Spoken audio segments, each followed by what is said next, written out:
afternoon, everyone. It's a joy again to be with you and to fellowship and to worship with the brethren here at Milton Christian Fellowship. So our message today is found in Deuteronomy chapter 2, verses 1 to 7. And I will read this. Kindly follow me along quietly. Deuteronomy chapter 2, verses 1 to 7. This is Moses speaking to the children of Israel on the last stage of his life. Remember, he was already 120 years old when he spoke this. And he was giving what we call reminders to the children of Israel, because he knew that these days are about to close as a leader. So there will be a new chapter in the history of the children of Israel. And mind you, they were still in the borders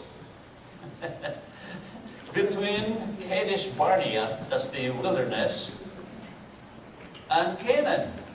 They haven't entered yet, because we know that in the book of Numbers, the book that precedes Deuteronomy,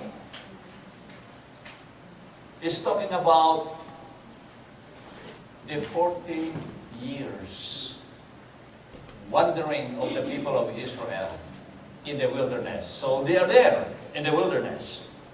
So Moses here is speaking. Then we turned and took our journey into the wilderness by the way of the Red Sea. And as the Lord spake unto me, and we compassed Mount Seir many days. And the Lord spake unto me, saying, Ye have compassed this mountain long enough. Turn you northward, and command you the people, saying, Ye are to pass through the coast of your brethren, the children of Esau, which dwell in Seir, and they shall be afraid of you. Take ye good heed unto yourselves, therefore. Meddle not with them, for I will not give you of their land. No, not so much as a footbreadth, because I have given Mount Seir unto Esau for a possession. Verse 6, Ye shall buy meat of them for money, that they may eat, and ye shall also buy water of them for money, that they may drink. Verse 7, For the Lord thy God hath blessed thee in all the works of thy hand. He knoweth thy walking through this great wilderness. These 40 years the Lord thy God hath been with thee, thou hast lacked nothing. Moses here is reviewing the Israelites' 40-year wandering. So what the emphasis of this chapter, just after the finishing of the book of Numbers, is the great need of moving forward. That's the thing, I think, for this year of the church. Moving forward, progressing, advancing in your Christian life as individuals, also in the life of the local church. We need to move on, forward, not backward. So this is, I believe, a beautiful lesson for each one of us from the history of the children of Israel. Their 40 years of going around and around. They were playing what they call merry-go-round game. You know, merry-go-round game?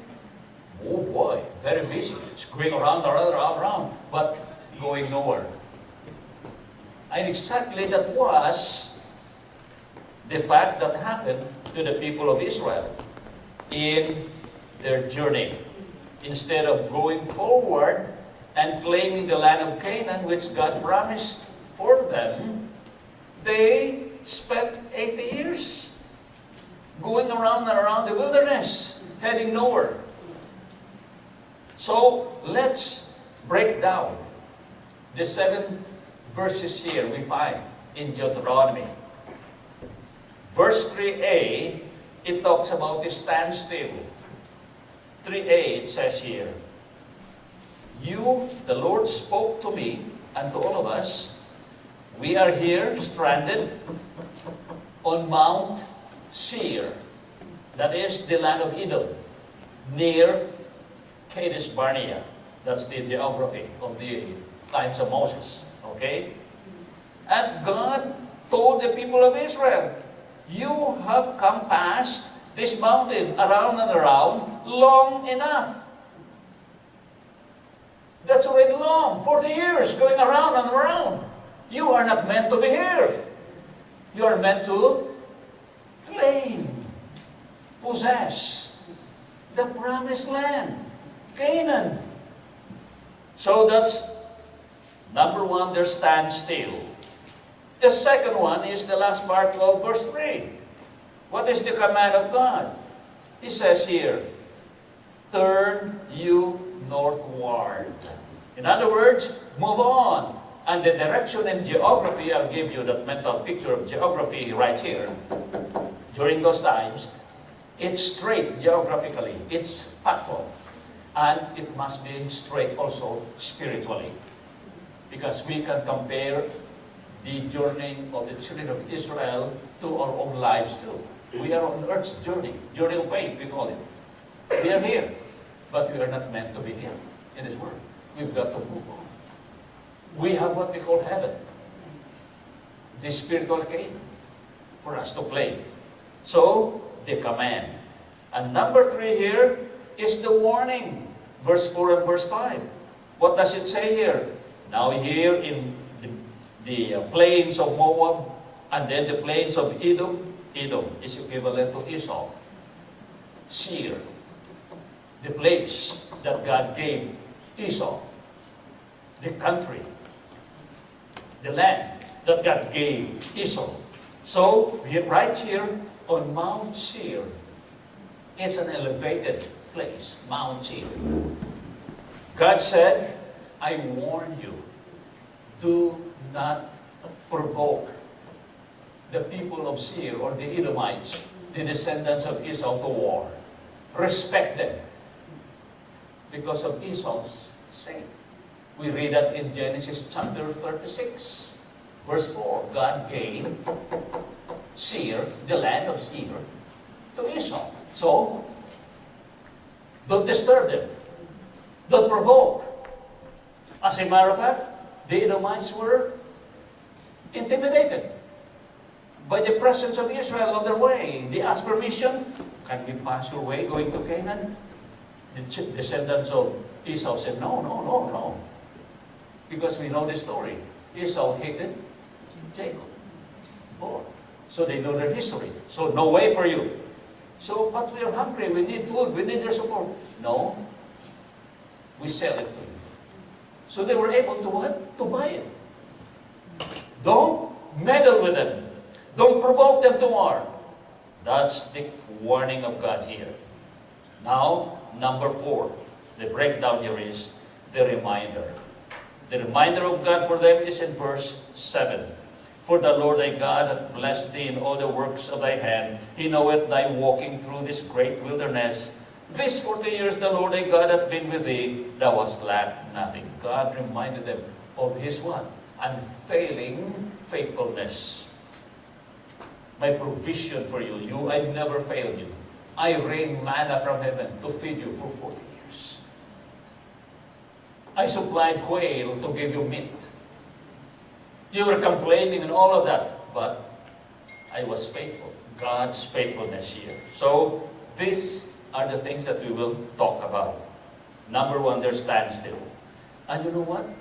The experience of the nation of Israel, the people of Israel at this time, perfectly fits our Christian life experience.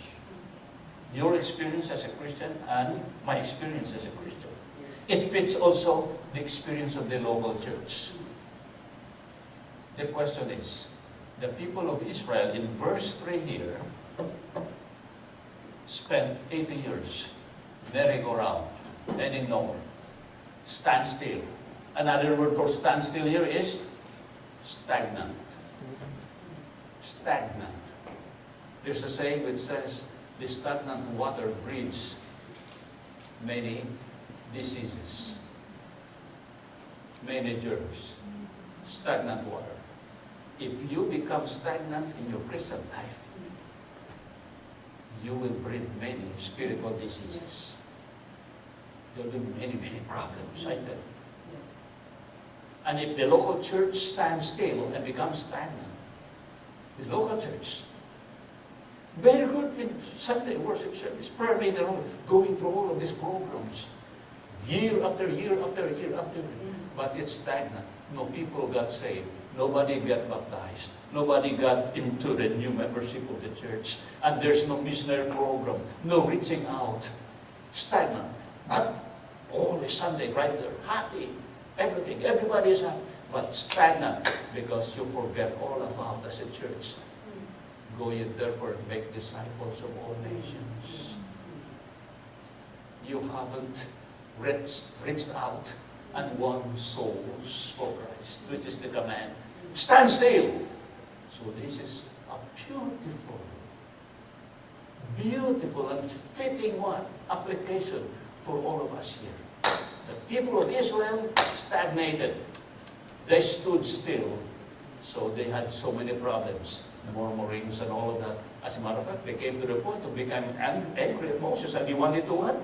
To stone Moses to death. And all of them were complaining about, manna in the morning, manna in noontime, manna in the evening,